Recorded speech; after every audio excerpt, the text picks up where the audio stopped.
Hello students, how are you? Well, अब जू manners सीखने के बाद हम लोग एक काम करते हैं। अब अगली कहानी की तरफ बढ़ेंगे हम, बिफोर द मैच।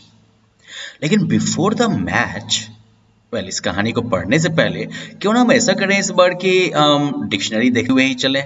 जो डिफिकल्ट वर्ड्स हो सकते हैं, एक बार उन डिफिकल्ट वर्ड्स को पहले ही हम देख लें, उसके बाद हम चैप्टर पढ़ने की शुरुआत करें। How is that? वेल, आज की क्लास में हम लोग जो है इन डिफिकल्ट वर्ड्स को वाले हैं।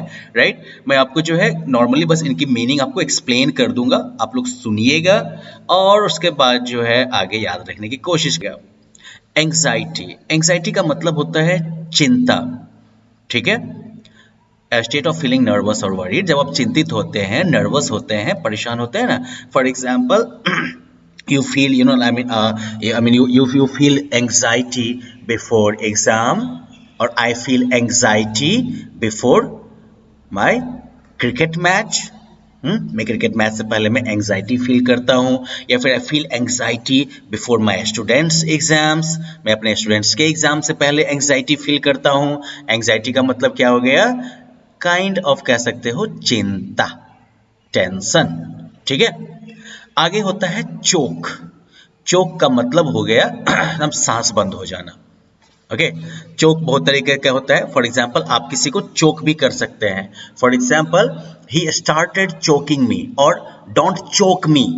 डोंट चोक मी मतलब मेरा गला मत घोटो। चोक का मतलब होता है एक्चुअली गला घोट देना, सांस बंद करना। ठीक है ना, तो मान लो कोई किसी का गला अगर दबा रहा है तो बोलेगा डोंट चोक मी मैन, मुझे मेरा गला मेरी सांस बंद बंद करो। राइट, या फिर the smoke is choking me, smoke जो है वो मुझे मेरी सांस को बंद कर रहा है। ठीक है, चोक से है चोक, चोक्ड, चोक्ड। ये भी आप इंपॉर्टेंट है, ये पार्ट में आप लोगों को जो है साथ साथ जो है लिखवाता चला जाऊंगा। अगर वर्ब कोई आता है तो इसमें ध्यान रखना है। जैसे चोक हो गया ना, चोक का मतलब क्या हो गया? सांस बंद करना किसी का, सांस रोकना किसी का। और ये रेगुलर वर्ब है, तो मतलब कि चोक हुआ ना, चोक, इसका जो है पास्ट टेंस में सेकंड फॉर्म हो जाएगा चोक, थर्ड फॉर्म भी इसका हो जाएगा चोक। और बाकी अगर आप कंटिन्यूअस फॉर्म में जब भी इसका सेंटेंस बनाएंगे तो पता ही है आपको क्या करना होगा, चोकिंग। राइट, केवल ई हटा के आगे आईएनजी जोड़ दीजिएगा तो आप जो है कंटिन्यूअस वाला जो है फॉर्म वो भी बना सकते हैं। Good, now let us look at this word contrary. Contrary का मतलब होता है जो आपको पता है या जो बताया गया है उसका बिल्कुल उल्टा। So for example, contrary to general opinion, what should I say? Contrary to general opinion, a toe is not a finger. Okay, कुछ भी स्टेट मतलब लोगों के हमें के विपरीत। ठीक है, या contrary to his expectations, like I did well in the exams, मैंने एग्जाम में बढ़िया किया। तो कॉन्ट्रारी मतलब हो गया काइंड ऑफ विपरीत, जो सिचुएशन है, जो एक्सपेक्टेशन है लोगों की, उन सब के विपरीत, that is contrary. Delirious, delirious मतलब जैसे आदमी देखते हैं ना, लोग कहते हैं ना वो बौरा जाना टाइप का, दैट इज डेलीरियस। जैसे बहुत ज्यादा फीवर आने पर आदमी कैसे बड़बड़ाने लगता है, नहीं, तो दैट इज डेलीरियस। बहुत हाई फीवर की कंडीशन में आदमी जो है वो डेलीरियस हो सकता है। इसके अलावा जब कोई बहुत ज़्यादा दुखी होता है तो वैसे भी कंडीशन में देखते हैं ना, लोग कुछ से कुछ बोलने लगते हैं बहुत ज़्यादा दुखी होने पर, जिसका कोई मतलब भी शायद नहीं बनता है, दैट इज कॉल्ड, या फिर वो मतलब बोलते हैं कुछ न कुछ घिघियाने टाइप का लगते हैं, दैट इज डेलीरियस। ठीक है, जब आप कि जबकि आप सही से ना तो सोच सकते हैं ना बोल सकते हैं, ये जो है काफ़ी ज़्यादा डर की वजह से भी हो सकता है, काफ़ी ज़्यादा दुख की वजह से भी हो सकता है, और फीवर वगैरह की तबीयत खराब होने की वजह से भी हो सकता है। अब ये जो है एक इडियम है, डिडंट स्लीप अ विंक, मतलब कि बिल्कुल नींद नहीं आना। ठीक है, I didn't sleep a wink ever since my exam started. ठीक है, जब से मेरा एग्जाम शुरू हुआ बस मैं एक झपकी भी नहीं लिया था। लोग नहीं कहते हैं पलक नहीं झपकाना, मैंने पलक नहीं झपकाई थी, तो विंक मतलब वैसे भी होता है पलक झपकाना। ठीक है, तो यहाँ पर डिडंट स्लीप विंक मतलब आपने झपकी तक नहीं भरी थी। ठीक है, I don't think I need to write anything here. Dogging, अब देखो यहाँ पर जो है डॉगिंग जो है ये वर्ब के तौर पर बना है। ठीक है, और ये जो है डॉग से बेसिकली बना है। जैसे नहीं होता है डॉग भी किसी को बहुत क्लोजली फॉलो करता है ना, तो यहाँ पर जो है ही इज डॉगिंग मी, मतलब कि वो जो बिल्कुल कुत्ते की तरह बिल्कुल चिपक के मेरा पीछा कर रहा है, समझ गए? तो ये जो है बेसिकली कह सकते हो ये वर्ब बनाया गया है। किससे बनाया गया है? डॉग से बनाया गया है। इससे और भी डॉग से और भी बनते हैं, जैसे कि मान लो कि डॉगेड रिस्पॉन्स। अब जैसे देखते हैं कुत्ता जो है वो भले कमजोर पड़ जाए लेकिन वो मैदान छोड़ के नहीं भागता है, ठीक है? वो जो है किसी तरीके से जो है वो जब सामने कोई उसके सामने काफी चढ़ जाएगा तो वो थोड़ी देर के लिए जो है चिल्ला लेगा, लेकिन जैसे ही वो थोड़ा साइड हटेगा फिर से जो है वो अड़ जाएगा अपनी जगह पर, है ना? कुत्ते जो है वो कह सकते हो कि अड़ने के मामले में कुत्ते बहुत बहादुर होते हैं, वो अपने से ज्यादा पावर वाले के सामने में भी बिल्कुल अड़ जाते हैं एकदम से। इसी से जो है एक्चुअली ये कह सकते हो कि ये एडजेक्टिव भी बना है डॉगेड रिस्पॉन्स, एकदम से एकदम अड़ियल वाला जो रिस्पॉन्स जब कोई देता है। क्रिकेट वगैरह में काफी ज्यादा ये यूज होता है, खास करके बेसिकली जब दो अनइक्वल के बीच में मैच होता है ना, एक काफी कमजोर दूसरा काफी मजबूत, तो ऐसे में जब वो कमजोर वाला जब फाइट बैक करता है, अड़ जाता है, तो उसको कहते हैं डॉगेड रिस्पॉन्स, डॉगेड फाइट। ओके, अब ये हो गया आपका फियर्स। फियर्स मतलब होता है बहुत ही एकदम खतरनाक वाला एकदम से। For example a fierce war broke out between India and Pakistan. India और पाकिस्तान के बीच में जब भयानक वाला युद्ध शुरू हो गया, दैट इज अ फियर्स। और like he is a fears warrior, वो जो है भयानक वाला जो है योद्धा है। इस तरीके से फियर्स जो है वो एडजेक्टिव है जो कि किसी भी चीज की खासियत को, मतलब किसी भी चीज की खासियत को नहीं, किसी भी चीज के जो है भयानक वाले साइड को दिखाता है, एक्स्ट्रा जो है खतरनाक वाला। Like he is a fears warrior, he is a fierce player, right? आता है धूम धूम धूम करके मारना शुरू कर देता है ना, aggressive player, he is a fierce player, right? Fortnight, fortnight मतलब हो गया 15 दिन का, ठीक है? 15 जिसको कहते हैं। In the pink of health, in the pink of health मतलब टनाटन एकदम से प्रॉपर हेल्दी होना। मटरिंग जो है ये मटर से बना है, और मटर ये खाने वाला मटर नहीं है, ठीक है ना? मटर मतलब हो गया यहाँ पर बुदबुदाना, ठीक है? बुदबुदाना नहीं नहीं होता है, कभी कभी लोग जो है क्लियरली नहीं बोलते हैं, बुदबुदा कर बोलते हैं एकदम से, ठीक है? फॉर एग्जाम्पल अगर मान लीजिए कि आप जो है बोल रहे हैं आपको खेलने जाना है और पापा बोलते हैं कि होमवर्क करना है, अब आप तो अड़ के नहीं बोलेगा ना, नहीं मैं होमवर्क नहीं करूंगा, मैं खेलने जाऊंगा। अब मैंने वो बुला कहेंगे ठीक है, खेलने भी नहीं जाने देते हैं वगैरह वगैरह। तो आप क्या करते हैं, आप बहुत कम जोर से बोलते हैं एकदम से। दैट इज कॉल्ड, मटर से ही बना muttering. He was muttering to himself, और ही वॉज मटरिंग समथिंग, ठीक है? मटर, मटर्ड, मटर्ड ये भी रेगुलर वर्ब है एक्चुअली, ठीक है? मटर से आप जो है बहुत सारा मटर बना सकते हैं। आई मीन बुदबुदाना एक्चुअली मुझे कहना था।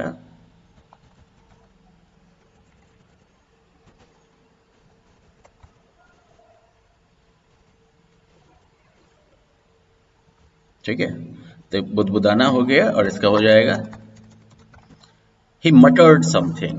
जैसे मान लो कोई जो है कुछ बुदबुदा के बोलता है ना, तो पास्ट टेंस में क्या बोलोगे, मटर्ड समथिंग, और 3 हो गया, मटर्ड, मटर्ड।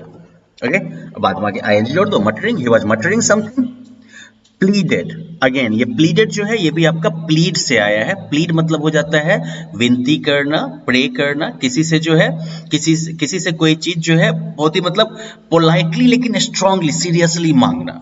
देखो प्लीडेड का मतलब जो है ये नहीं कि ये चीज मुझे दे दो, that is not pleading, that is like you are asking for that thing. लेकिन जब किसी बोलते हो नहीं मुझे ये चीज दे ही दीजिए, प्लीज दे ही दीजिए, प्लीज दे ही दीजिए, है ना? For example when you ask for toys and other things during like मेला के टाइम में जैसे टॉयज या बाकी चीज मांगते हैं ना, एकदम से कैसे एकदम से जोर लगा के मांगते रहते हैं, एकदम से वो रोनी वाली सूरत बना के, क्यूट वाला फेस बना के आप मांगते रहते हैं ना, वेल या that is what you call plead.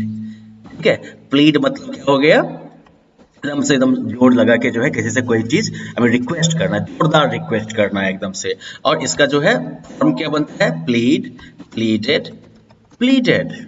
Okay, like I pleaded before my father, और like I pleaded with my father to let me go and play, right? मैंने पापा से एकदम से जोरदार रिक्वेस्ट किया कि मुझे खेलने के लिए जाने दें, लेकिन पापा नहीं जाने दिए।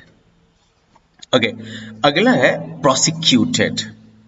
प्रोसिक्यूट वर्ड जो है, प्रोसिक्यूट आपका वर्ब हो गया। प्रोसिक्यूट का मतलब हो जाता है किसी के ऊपर जो है किसी चीज का किसी के ऊपर कोई जो है आरोप तय कर देना। ठीक है, अब जैसे मान लो कि किसी ने चोरी की है ना, तो चोरी करना गलत बात है ना, तो चोरी करना अगर गलत बात है, तो अगर चोरी करते हुए कोई पकड़ा जाएगा तो उसको सजा होगी ना, राइट। तो सजा होने से पहले उसके ऊपर आरोप लगेगा कि भैया तुमने चोरी की है, ये जो तुमने काम किया कि उसके घर का पैसा रखा हुआ था तुम उठा के अपने जेब में चले गए, इसको बेटा चोरी कहते हैं। और चोरी जो है वो क्या है, गलत बात है, राइट। तो इसलिए जो है हम तुम्हारे ऊपर ये चार्ज लगाते हैं चोरी का। तो ये जो चार्ज लगाया गया that is called prosecute. He was prosecuted, और प्रोसिक्यूट से ही होता है प्रोसिक्यूटेड, क्योंकि ये रेगुलर वर्ब है ये भी, ठीक है। For example he was prosecuted for forgery, वो जो है फॉर्जरी के लिए जो है प्रोसिक्यूट किया गया था। He was prosecuted for theft, वो जो है चोरी के लिए प्रोसिक्यूट किया गया था। He was prosecuted for corruption, उसको वो जो है करप्शन के लिए प्रोसिक्यूट किया गया था, राइट। प्रोसिक्यूट का भी जान लिया आपने। फिर आगे एक और वर्ब है आपके पास, परस्यूट। परस्यू जानते हैं, परस्यू जब आप बिल्कुल किसी के पीछे एकदम से लग जाते हैं, किसी काम के पीछे, किसी आदमी के पीछे, राइट, तो वो हो जाता है pursue, PURSUE, okay. Pursue, pursue means पीछा करना। और परस्यू जो है सिर्फ आप किसी आदमी का ही नहीं, किसी काम का भी कर सकते हैं। फॉर एग्जाम्पल लोग पता है क्या कहते हैं, I pursued my schooling from Vidyavatika public school, या फिर I pursued my higher education from IIT Bhalla और IIM चिल्ला, जो भी जगह आप दे दो। I am pursuing the thief, अगर मान लो कि आपके यहाँ चोरी होती है और आप ठहरे बहुत बड़े जासूस, आप बिल्ला जासूस मान लो अपने आप को, आपने चोर को देख लिया और आप चोर के पीछे पीछे जा रहे हैं। वैसे एडवाइस दूंगा कभी ऐसा मत करना, अपने पापा को बता देना, ही इज बेटर, राइट, वो बेहतर ये काम कर ले क्योंकि आप बहुत छोटे हो अभी। तो खैर आप उसके पीछे पीछे अगर जा रहे हैं, कोई आपसे पूछता है ओए वेयर आर यू गोइंग, कहाँ जा रहे हो, तो आप क्या बोलिएगा, आई एम परस्यूइंग अ थीफ, मैं एक चोर का पीछा कर रहा हूँ, राइट। और बाद में जब आप कहानी सुनाइएगा तो पता है क्या बोलिएगा, आई परस्यूड द थीफ, मैंने चोर का पीछा किया। I found his hiding place, मैंने उसके छुपने का जगह देख लिया, राइट। तो परस्यू मतलब पीछा करना, परस्यू, परस्यूड, परस्यूड, ठीक है। सेकेंड और थर्ड फॉर्म रेगुलर वर्ब है ये भी। आता है स्काउटिंग। तो स्काउटिंग जैसे वो स्कूल वगैरह में होता है, स्काउटिंग एक एक्टिविटी का रेंज होता है, इसमें आपको रस्सी में गिरह लगाना, ठीक है ना, कुछ जो है एक्सरसाइज वगैरह, ये सब चीजें जो है इसमें सिखाई जाती हैं। फिर अगला है स्टेडी। स्टेडी का मतलब होता है स्थिर, रिलायबल, जो स्थिर हो। फॉर एग्जाम्पल मान लो कि टेबल आपने लगाया, राइट, या मान लो कि आप जो है टेबल के ऊपर आप चढ़ने वाले हो, है ना, लेकिन टेबल का पैर थोड़ा ऊपर नीचे और टेबल जो है वो डिगता रहता है, तो फिर वो क्या हो गया, वो अनस्टेडी हो गया, ठीक है, वो अस्थिर है। दूसरी तरफ अगर टेबल का चारों पैर एक जैसा जमीन पर टिका हुआ है, उसके ऊपर अगर आपको चढ़ना है तो कोई टेंशन नहीं है ना, क्यों, क्योंकि वो टेबल जो है वो स्टेडी है, वो टेबल जो है वो स्थिर है, आप उसके ऊपर चढ़ सकते हैं, है ना, आप उसके ऊपर खड़े हो सकते हैं, ओके। यही स्टेडी जो है अलग अलग तरीके से यूज होता है। For example his performance is steady, मतलब कि उसका परफॉर्मेंस जो है वो स्थिर है, मतलब जैसा भी करता है, अगर मान लो कि एग्जाम में अगर वो 60% ही स्कोर करता है तो हर एक साल 60% स्कोर करता है। ऐसा नहीं कि एक बार जो है 90% कर लिया और अगली बार जो है 20%, ऐसा नहीं, जो करता है बराबर करता है, करते रहता है एकदम से। फिर सजेस्ट। सजेस्ट फिर क्या हो गया, वर्ब। वर्ब मैंने कहा था वर्ब में आपको मैं तीनों फॉर्म बताया करूंगा वर्ब्स का। सजेस्ट का मतलब होता है सलाह देना, किसी को, कोई भी जो है सलाह देना, मशवरा देना। सजेस्ट भी रेगुलर वर्ब है, सजेस्ट, सजेस्टेड, सजेस्टेड, ठीक है।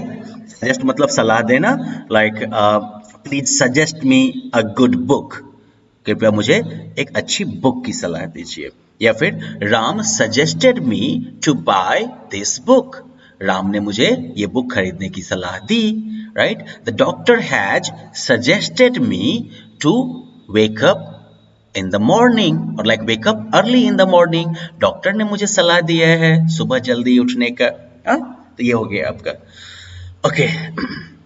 अब फिर जो है इसके बाद अगला वर्ड आता है टैप। ये भी वर्ब है, टैप। टैप का मतलब था किसी को हल्का से ठोकना, ठीक है ना, जैसे आप किसी के कंधे पर हल्का से मार के बोलते हैं ना, हाँ भाई क्या हाल है, नहीं अपनी तरफ नजर घुमाने के लिए इशारा करते हैं ना, दैट इज टैप। या फिर मान लीजिए कि आप जो है दरवाजे के आप जो है किसी के सर पे जो है हल्का हल्का ठोक के बोलते हैं ना, ओए दिमाग है इधर, दैट इज ऑल्सो टैप। या फिर मान लीजिए कि डॉक्टर जो है वो आपके हड्डी वगैरह पर जो है ऐसे हड्डी वाले एरिया पर ठोक ठोक के पूछेंगे, अच्छा यहाँ पर दर्द भी हो रहा है? ऑफ कोर्स ज्यादा जोर से हथौड़ा मार देंगे तब तो दर्द होगा ही, लेकिन वो टैप करते हैं, बस हल्का हल्का मारते हैं, ठीक है। तो टैप मतलब हो गया हल्का से, तेजी से और हल्का से ठोकना किसी चीज को, ठीक है। Regular verb tap, tap, tapped, ठीक है। वैसे मान लो अगर मुझे सेंटेंस बनाना है सिर्फ, तो कैसे बनाऊंगा?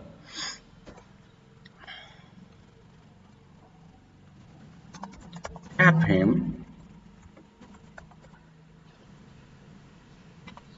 tap him on his shoulder, उसके शोल्डर पर टैप करो, हैं?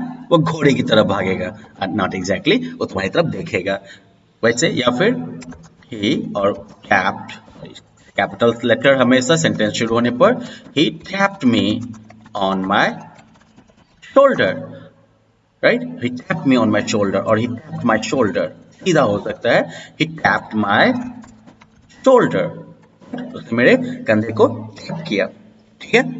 अब यहाँ पर टे तो नाम हो गया, कैपिटल लेटर से शुरू है ना वैसे भी, ठीक है।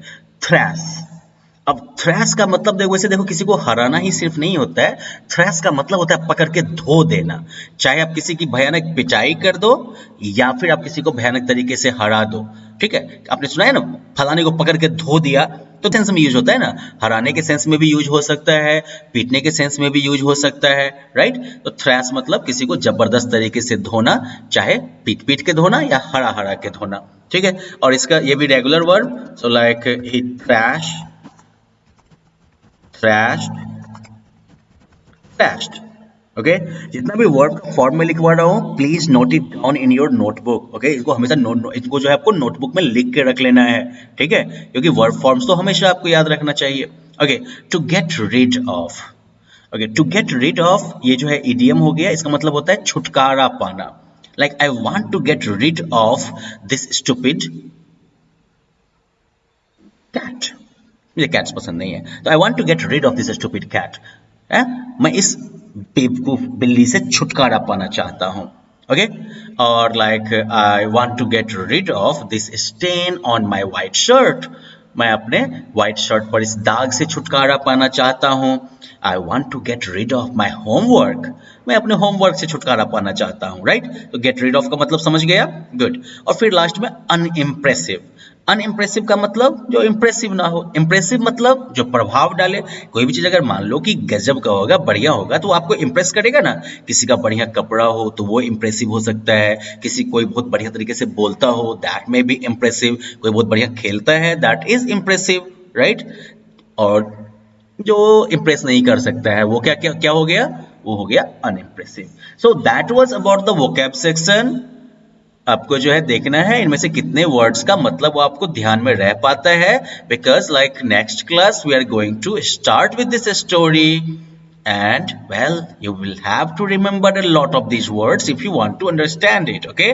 आपको इनमें से बहुत सारे वर्ड्स याद रखने होंगे अगर आपको ये कहानी समझनी है तो। so well let's wrap it up here, thank you, bye bye।